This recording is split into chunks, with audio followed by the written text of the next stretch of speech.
பொள்ளாச்சிக்கு பக்கத்திலே உள்ள புரவிபாளையத்தில் வாழ்ந்த மகா ஞானியாகிற கோடி சுவாமிகளை பற்றி நாம் சிந்தித்து கொண்டிருக்கிறோம். சாமி கோயம்புத்தூரில் இருந்தார். திடீர்னு ஒரு சிந்தனை, ஒரு அன்பர் அழைத்தார், புரவிபாளையத்துக்கு வந்துட்டார். புரவிபாளையம் ஜமீன்தார் வீடு. சாமி விரும்பி வந்து தங்கினார். அந்த இடத்தெல்லாம் பார்க்கிறார். நான் முன்னால் இங்கே வந்திருக்கேங்கிறார். எப்போ? 200 வருஷத்துக்கு முன்னாலேங்கிறார். கிட்டத்தட்ட 350 ஆண்டுகள் வாழ்ந்தவர் அந்த கோடி சுவாமிகள். அந்த புரவிபாளையம் ஜமீன்தார் குடும்பத்தில் ஒரு பொண்ணு. அந்த பொண்ணை பார்க்குறார். நீ பெங்களூர் போய் பிரியாணி பண்ணி சாப்பிட போகிறே. அந்த பொண்ணுக்கு ஆச்சரியம். நான் இருக்கிறது இந்த ஊரில், பெங்களூருக்கு நான் எங்கே போகிறேன், பிரியாணி எங்கே சாப்பிட்றேன்? ஆச்சரியப்படுது. கொஞ்ச நாளையில் அந்த பொண்ணுக்கு கல்யாணம் நிச்சயமாயிற்று. மாப்பிள்ளை பெங்களூர் மாப்பிள்ளை. கல்யாணமாகி அழைத்து கொண்டு போனார்கள். முதல் சாப்பாடு அந்த பொண்ணுக்கு கோழி பிரியாணி. அவங்க ஊர் பழக்கம். சாமிகிட்ட வந்தா சாமி கேட்கிறார், என்ன பிரியாணி சாப்பிட்டியா? பின்னால் நடப்பதை முன்னால் அறியக்கூடியவர்கள் பரமஞானிகள். நமக்கு அதெல்லாம் தெரியாது, ஞானிகளுக்கு இதெல்லாம் தெரியும். இது அவர்களுக்கு பெரிய விளையாட்டு. இந்த கோடி சுவாமி விவேகானந்தரை பற்றி நிறைய பேசுவார், வள்ளலாரை பற்றி நிறைய பேசுவார். பகவான் ராமகிருஷ்ணர் இருந்த இடத்திலே இருந்து அருள் செய்த மூலமூர்த்தி. விவேகானந்தர் உலகமெல்லாம் சுற்றி வந்த உற்சவமூர்த்தி. விவேகானந்தர் அமெரிக்காவுக்கு போனது சிகாகோ என்ற இடத்தில் சர்வமத மகாநாட்டில் உலகத்திலே மிகச்சிறந்த ஒரு மதம் இந்து மதம் என்பதை நிலைநாட்டியது. இதையெல்லாம் சாமி அதிகமாக பேசுவார். அவருக்கு விருப்பம் இந்த விவேகானந்தரும் வள்ளற் பெருமானும். அந்த பக்கம் விவேகானந்தர், இந்த பக்கம் வள்ளலார். கல்கத்தாவை பற்றி பேசுவார். லண்டனுக்கு போய் விக்டோரியா மகாராணியை பார்த்தேனும்பார். அது எந்த காலத்தில் பார்த்தாரோ, எந்த வடிவத்தில் பார்த்தாரோ நமக்கு தெரியாது. ஆனால் சாமி அப்படிப்பட்ட வாழ்க்கை வாழ்ந்தவர். ஒரு நடிகை, பேரெல்லாம் நமக்கு தெரியாது. அந்த நடிகை புகழ்பெற்ற நடிகை, நிறைய பரிசுகள் வாங்கின நடிகை. ஆந்திராவில் ஒரு சாக்லேட் கம்பெனி தயார் பண்ண போகிறாங்க, வைக்க போகிறாங்க. சாக்லேட் கம்பெனிக்கு பேர் வைக்கணும். என்ன பேர் வைக்கலாம் யோசிக்கிறாங்க. 3 பேர் நினைச்சாங்க. 3 கவரில் எழுதி உள்ள வச்சாங்க. கவரை ஒட்டி விட்டாங்க. சாமிகிட்ட கொண்டாந்து 3 கவரையும் வைக்கிறாங்க. கவரை பிரித்து பார்த்து உள்ள என்ன பேர் இருக்குன்னு கண்டுபிடிக்கணும். சாமிகிட்ட 3 கவரையும் வச்ச உடனே கவரைத்தானே எடுத்து கொடுக்கணும். கவரை எடுத்து கொடுக்கல. Lotus lotus lotus. 3 கவரில் ஒரு கவரில் லோட்டஸ்ன்னு எழுதியிருக்கு. அது எழுதின நடிகைக்கு தெரியும், எழுதின ஆளுக்கு தெரியும், சாமிக்கு தெரியாது. உள்ளே எடுத்து பிரித்து பார்த்தா ஒரு கவரில் லோட்டஸ்ன்னு இருக்கு. சாமி சிரிக்கிறார். இதெல்லாம் அவர்களுக்கு சர்வசாதாரணம். இன்னொரு அன்பர், அந்த அன்பருக்கு எப்பவுமே சாமிகிட்ட வந்தால் இந்த சாமி இந்த எச்சில் கொடுப்பாரு பாருங்க, அவர் வாயில் போட்டு சாப்பிட்டு, அது அவளுக்கு பிடிக்காது. கொஞ்சம் மனசுக்குள்ள அருவருப்பாகவே இருக்கும். ஒரு நாள் அதுவும் தவிர அந்த ஆள் மாமிசம் சாப்பிட மாட்டார். இந்த சாமிகிட்ட யாரோ ஒருத்தர் கொண்டாந்து கோழி இறைச்சியை கொடுத்துருக்கார். சாப்பிடாத சாமிகிட்ட கோழி இறைச்சியை கொண்டாந்து கொடுக்க, பக்குவப்பட்ட இறைச்சி. சாமி என்ன பண்ணார்? அதை எடுத்து இந்த அன்பர்கிட்ட, எந்த அன்பர் மாமிசம் சாப்பிட மாட்டாரோ அந்த அன்பர்கிட்ட கொடுத்து, சாப்பிடு. இவருக்கு எப்படி இருக்கும்? என்னடா சாமி சொல்கிறாரே, மீறவும் முடியாது, சாப்பிடவும் முடியாது, தவிக்கிறார். ஆனால் சாமி சொல்லிட்டு பார்த்துக்கிட்டே இருக்கார். சரி, பாத்திரத்தை திறந்தாரா, எல்லாம் மல்லிகைப்பூவா இருக்கு. உள்ள கோழி இறைச்சி கிடையாது. ராகவேந்திர சுவாமிகள் வரலாறு நினப்புக்கு வருதா? ஒரு முஸ்லிம் மன்னவன் அவருக்கு இறைச்சியை வச்சு கொடுத்தான். அது மேலே ஒரு துணி. சாமி என்ன பண்ணுறார்? ராகவேந்திர சுவாமி அந்த தீர்த்தத்தை எடுத்து தெளிச்சார். துணி எடுத்து பார்த்தா எல்லாம் பழமாக இருந்துச்சு. ஞானிகளுக்கு இது சர்வசாதாரணம். ராகவேந்திர சுவாமி, கட்டிக்குளம் சாமி, அதே வரிசையில் கோடி சுவாமிகள். ஒரு பாவலர். அவருக்கு செந்தமிழ்வாணன்னு பேர். விபத்தில் ரொம்ப ஆபத்தாகி படுத்த படுக்கையாயிட்டார். இன்னொரு பையனுக்கும் உடம்பு சரியில்லை, பெண்டாட்டிக்கும் உடம்பு சரியில்லை. மூத்த பையன் ரொம்ப தூரத்தில் இருக்கிறான், குடும்பமே கஷ்டப்பட்டுக்கிட்டு இருக்கு. 1994 இதெல்லாம் நிகழுது. அவர் ஒரு வீடு கட்டினார். அந்த வீட்டை வாடகைக்கு விடணும்னு நினைக்கிறார். அந்த வாடகை பணம் வந்தால் கொஞ்சம் சௌரியமாக இருக்கும். அந்த வீட்டு மேலே கொஞ்சம் கடன் வேற வாங்கியிருக்கார். சரி, யாரோ ஒருத்தர் ஒரு நாள் வந்தார், வீட்டை பார்த்தார், வீடு நல்லா இருக்கு, நான் பணம் தர்றேன்னு 20,000 ரூபா பணத்தை கொடுத்தார். இவர் பணத்தை வாங்கிக்கிட்டார். வாங்கின பணத்தை உடனே புறப்பட்டு அன்னைக்கு ராத்திரி தூங்கி மறுநாள் காலையில் பழைய கடன்காரங்களுக்கு கொடுக்கணும்னு புறப்பட்டு போயிட்டார். இதுக்குள்ளே அந்த பணத்தை கொடுத்தவங்க மறுநாள் காலையில் வீட்டுக்கு வந்துட்டாங்க. வீட்டில் இவர் இல்லை, வீட்டுக்கார அம்மா தான் இருக்கு. அம்மாட்ட என்ன சொல்கிறாங்க, வீடு பிடிக்கலை, கொடுத்த காசை திருப்பி கொடு. அந்த காசு கடன்காரங்களுக்கு போயிடுச்சு, பழைய கடன்காரங்களுக்கு கொடுத்தாச்சு. அந்த அம்மா சொல்லுது, இந்த பண விவகாரமெல்லாம் எனக்கு தெரியாது, எங்கள் வீட்டுக்காரரைத்தான் கேட்கணும். அதெல்லாம் கிடையாது, அந்த பணத்தை திருப்பி கொடுக்காட்டி நான் ரொம்ப பொல்லாதவனாக இருப்பேன். சரி, போயிட்டாங்க. வீட்டுக்காரர் வந்த உடனே இதை சொல்ல இவருக்கு துன்பத்தோட துன்பம் கூடி போச்சு. இது எப்படி கொடுக்கறது? இந்த பணத்தை அங்கே கொடுத்தாச்சு, இனிமேல் போய் கடன்காரன்ட்ட திருப்பி கடன் வாங்கிறதா? என்ன பண்ணுறது தெரியலை, ரொம்ப கஷ்டம். மத்தியானம் ஒரு தரம் அவங்க வந்தாங்க. நாளைக்குள்ளே பணம் வரலன்னா எச்சரிக்கை, நான் ரொம்ப தொல்லைப்படுத்துவேன். இவர் கவலைப்பட்டுக்கிட்டு இருக்கார். ஒரு நண்பர் பக்கத்தில் வந்தார். ஐயா, நான் ஒரு ஊருக்கு போகிறேன், எங்கூட வர்றீங்களா? எந்த ஊருக்கு? புரவிபாளையத்துக்கு. அது எதுக்கு? அங்கே ஒரு சாமி இருக்கார், கோடி சுவாமின்னு பேர். அவர் காலில் விழுந்தீங்கன்னா எல்லா துன்பமும் உங்களுக்கு தீர்ந்து போயிடும். சரி, புறப்பட்டார். வந்து பார்த்தார், சாமி காலடியில் உட்கார்ந்தார். எப்போவுமே ஞானிகளுக்கு தலைமாட்டில் உட்காரப்படாது, படமாட்டி இருந்தால் கூட காலடியில் தான் உட்காரணும். துரியோதனன் அர்ஜுனன் 2 பேரும் மகாபாரதத்தில் கண்ணனை படைத்துணை அழைக்கப் போனார்கள். படைக்கு துணையாக வரணும்னு கிருஷ்ணனையும் கிருஷ்ணனுடைய சேனைகளையும் கூப்பிடுறதுக்கு கௌரவர் பக்கத்தில் துரியோதனன், பாண்டவர் பக்கத்தில் அர்ஜுனன் போனார்கள். கிருஷ்ண பரமாத்மாவுக்கு தெரிஞ்சுது, வசதியாக படுத்து தூங்கிக்கிட்டு இருக்கார். முதல்ல வந்தது துரியோதனன். வந்தவன் என்ன பண்ணா யோசிக்கிறான். இவர் கால் மாட்டில் ஒரு நாற்காலி போட்டிருக்கு, தலைமாட்டில் ஒரு நாற்காலி போட்டிருக்கு, எங்கே உட்காரலாம்? நான் ராஜாதி ராஜா, தன் நெச்சில் தான் உண்ணாதவன். தலைமாட்டில் போய் உட்கார்ந்துக்கிட்டான். கொஞ்ச நேரம் கழித்து அர்ஜுனன் வந்தான். அர்ஜுனன் வந்து பார்த்தான், கிருஷ்ண பரமாத்மா காலை தொட்டு கும்பிட்டு கால் மாட்டில் உட்காந்துட்டான். கிருஷ்ண பரமாத்மா முழிச்சார். அர்ஜுனான்னு இங்கே தானே பார்க்க முடியும், தலைமாட்டிலையா பார்க்க முடியும்? அர்ஜுனா எப்போ வந்தேன்னு கட்டி தழுவினார். திரும்பினார். ஓ துரியோதனா, நீ எப்போ வந்தே? நான் உன்னை பார்க்கவே இல்லையே. நான் தான் முதல்ல வந்தேன்னா அவன். இப்போ 2 பேரும் படைத்துணை கேட்க வேண்டும். கேட்டாங்க. கிருஷ்ணன் என்ன தெரியுமா சொன்னான்? முதல்ல வந்தது துரியோதனன், முதல்ல என்னால் பார்க்கப்பட்டது அர்ஜுனன், அதனாலே நான் 2 பேருக்கும் உதவி செய்வேன். ஒரு பக்கம் நான் மட்டும் தனியாக நிற்பேன், எந்த படையும் எடுக்காமல் நான் நிராயுதபாணியாக நிற்பேன். இன்னொரு பக்கம் என்னுடைய சேனை முழுக்க நிற்கும். அக்குரோனி சேனைன்னு பேர். ஒரு அக்குரோனி அவன்கிட்ட உள்ளது, மொத்தம் அழிஞ்சது 18 அக்குரோனி சேனை யுத்தத்தில். ஒரு அக்குரோனி கிருஷ்ணனுடைய சேனை.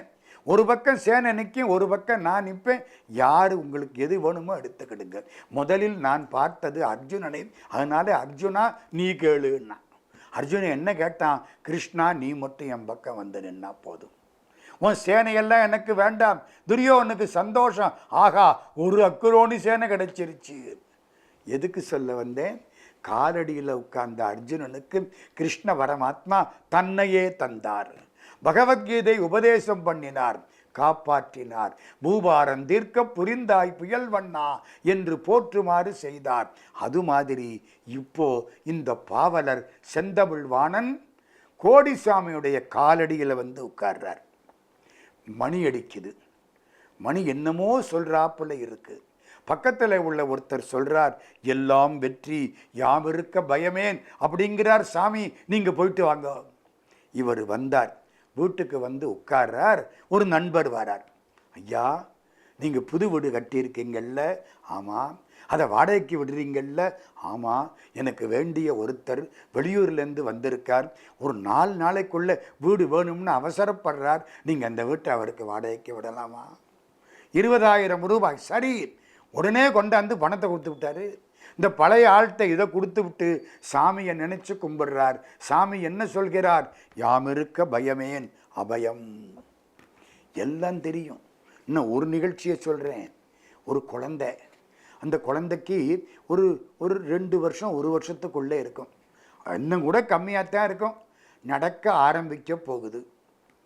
அந்த பாட்டி கேட்குறா, குழந்தைய காமிச்சு சாமிகிட்ட, சாமி இந்த குழந்தை எப்போ நடக்கும்? சாமி இப்படி பார்த்தார்.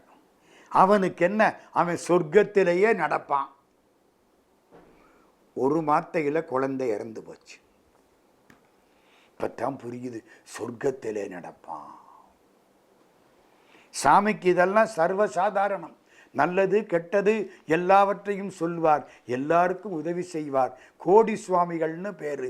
திரிகால ஞானி, அவதூதர். 1994 அக்டோபர் மாதம் 11ஆம் தேதி சுவாமி சமாதியானார். ஊர் மக்கள் எல்லாம் கண்ணீர் விட்டார்கள். சுவாமி இன்றைக்கும் அருளாட்சி செலுத்தி கொண்டிருக்கிறார். பொள்ளாச்சிக்கு போனால் புரவிபாளையத்துக்கு செல்லுங்கள், கோடி சுவாமியை பாருங்கள். கோடி கோடியாக கிடைக்கும். நன்றாக வாழலாம். சித்தர்கள் நமக்காக வாழ்பவர்கள். அடுத்தாப்புல இன்னொரு சித்தர்கிட்ட போகிறோம். இவர் பழைய சித்தர். நம்ம பழைய சித்தர் இப்போ உள்ள சித்தர்னு மாறி மாறி பார்த்துக்கிட்டு வர்றோம் பெரும்பகுதி. இது பழைய சித்தர். இந்த சித்தருக்கு பேர் தேரையர்னு பேர்.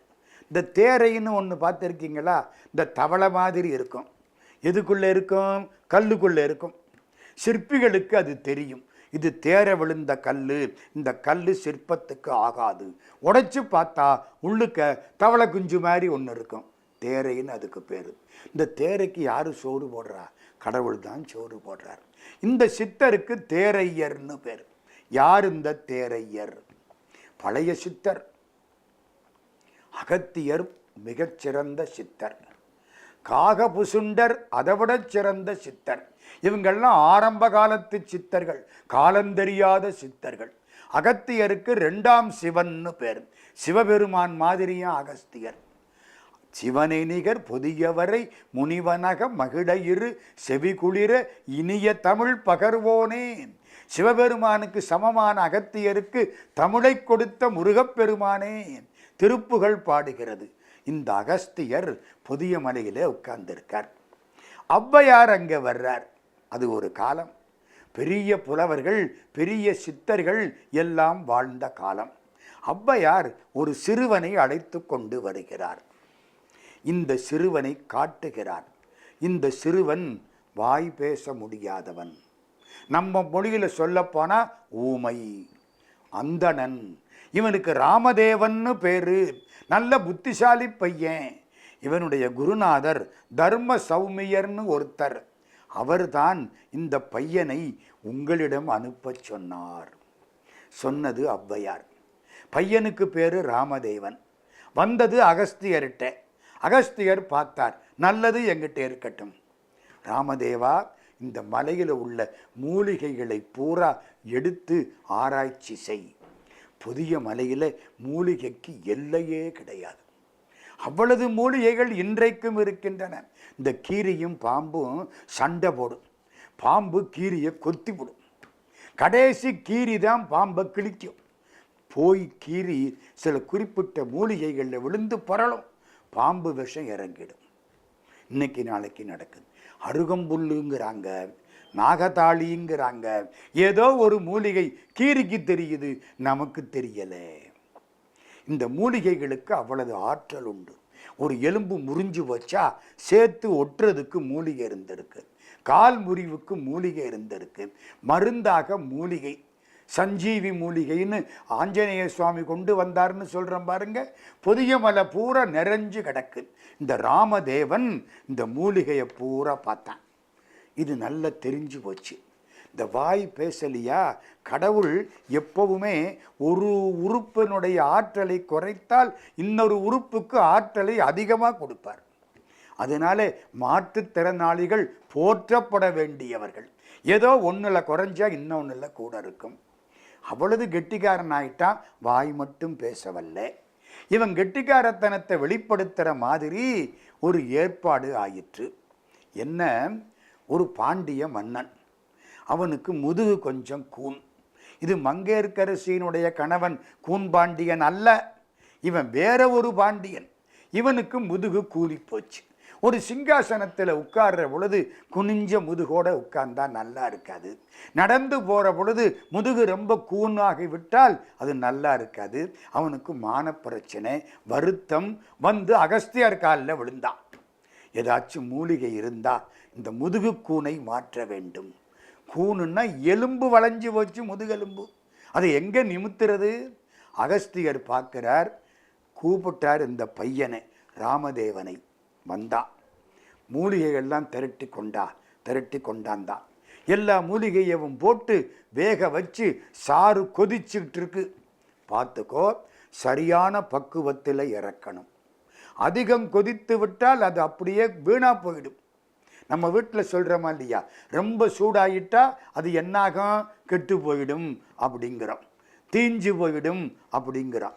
அது மாதிரி சரியான பக்குவத்தில் இறக்கணும். மூலிகை சாறு அடுப்பில் கொதிக்குது. அது அரண்மனை. இந்த ராஜா பல்லக்கில் போவார். இந்த பல்லக்கு வளைஞ்ச மூங்கில். இந்த வளைஞ்ச மூங்கில மேலே காய போட்ட மாதிரி வச்சிருக்காங்க. கீழே கொதிச்சுக்கிட்டு இருக்கு இந்த சாறு. இந்த மூலிகை சாறு கீழே கொதிக்குதா, இதிலிருந்து ஆவி போகுதா, அந்த ஆவி மேலே இருக்கிற வளைஞ்ச மூங்கில்ல பட்டுதா, வளைஞ்ச மூங்கில் நிமிர்ந்துருச்சு. பையன் பார்த்தான், ஆகா பக்குவம் ஆயிடுச்சு. உடனே அடுப்பை அணைச்சு விட்டான். அகஸ்தியர் வந்தார், என்ன அவசரம், ஏன் அடுப்பை அணைச்சேன், கையை காமிச்சான். ஆகா கெட்டிக்காரன்டா, கொஞ்ச நேரம் ஆயிருந்தா தீஞ்சு போயிருக்கும், இவ்வளவு பாடு வீணா போயிருக்கும், நீ ரொம்ப அறிவாளி. மேலே காமிச்சான், என்ன காமிச்சான், வளைஞ்ச மூங்கிலை நிமிர்த்தக்கூடிய ஆற்றல் இந்த ஆவிக்கு வந்து விட்டதுன்னா. அவ்வளவுதான். பாண்டிய ராஜாவுக்கு அதிர்ஷ்டம். கூப்பிட்டார்கள். இந்த மூலிகையிலிருந்து வந்த ஆவி மட்டுமல்லாமல் மூலிகை சாற்றையும் எடுத்து தேய்த்தார்கள். முதுகு கூனல் நிமிர்ந்தது. பாண்டியன் புகழ்பெற்று நீண்டு நிற்கக்கூடியவனானான். அகஸ்தியரை பாராட்டினான். அகஸ்தியர் சொன்னார், இந்த பாராட்டு எனக்கல்ல, இந்த ராமதேவனுக்கு. ஒரு நிகழ்ச்சி. ரெண்டாவது, நம்ம அகஸ்தியர்கிட்ட ஒரு சீடர் ஒருத்தர் வந்தார். அவர் திறனாக்கியர்னு அவருக்கு பேர் சொல்கிறாங்க. ஒரு புலவர். அவருக்கு தீராத தலைவலி. எப்போ பார்த்தாலும் உள்ள ஏதோ குறைஞ்சிக்கிட்டே இருக்கு. எப்படி இருக்கும், நம்ம சொல்கிறோமில்ல ஒற்றை தலைவலின்னு, அது மாதிரி ஏதோ ஒரு பக்கம் குறையுது. என்னென்னமோ வைத்தியம் பண்ணி பார்த்தார், முடியலை. அகஸ்தியர் காலில் வந்து விழுந்துட்டார். அகஸ்தியர் ஆராய்ச்சி பண்ணினார். எடுத்து என்னென்னமோ பண்ணி பார்த்துட்டு சொல்கிறார், உன்னுடைய தலையில் மண்டை ஓட்டுக்குள்ள ஒரு தேரை இருக்கு. தேரை எப்படி போணுச்சு, சாப்பிட்ற போது தண்ணி மூலமாக போய் உள்ளே போயிருக்கலாம், சின்ன குஞ்சா இருக்கலாம், வளர்ந்து இருக்கலாம், அதெல்லாம் நடக்குதுப்பா. அது எங்கேயோ போய் ரத்தத்தில் போயிருக்கலாம், தெரியலை, மூளையில் போய் உட்காந்துக்குச்சு. அது தலைவலிக்குது. இப்போ என்ன செய்கிறது, மண்டை ஓட்டை உடைக்கணும். அகஸ்தியருக்கு தெரியும். கூப்பிட்டார், அவனை உட்கார வச்சார், அறுவை சிகிச்சை பண்ணிவிட்டார். அந்த காலத்தில் மண்டை ஓட்டை உடைச்சா மூளைக்குள்ளே தேரை உட்கார்ந்துருக்கு. அதை பிடிக்க போனால் தேரை அப்படி பாயும். மூளைக்குள்ளே அங்கேயும் இங்கேயும் அது பாஞ்சுதுன்னா மூளை அப்புறம் பயன்படாது. இந்த மூளை மட்டும் கவனமாக பார்க்க வேண்டிய ஒன்று. நம்முடைய டாக்டர்கள் கூட மூளையில் ஏதாச்சும் அறுவை சிகிச்சை பண்ணனா திரும்ப அதை தைக்கிறது இல்லை, சுட்டு விடுவாங்க. அது ஒரு பெரிய வைத்தியம் இருக்குது இன்னைக்கு.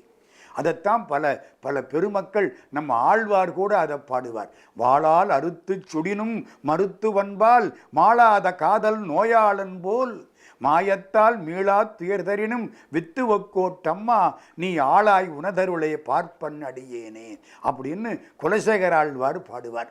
இப்போ என்ன ஆயிடுச்சு, இந்த மூளைக்குள்ள தேரை இருக்கு. இந்த தேரையை எப்படி எடுக்கிறது? சாமணம் போட முடியாது. இந்த பையன் வந்தான், தண்ணியை கொண்டாந்து வச்சான் ஒரு பாத்திரத்தில். தண்ணியை கையினால தலபுலன்னு தட்டினான்.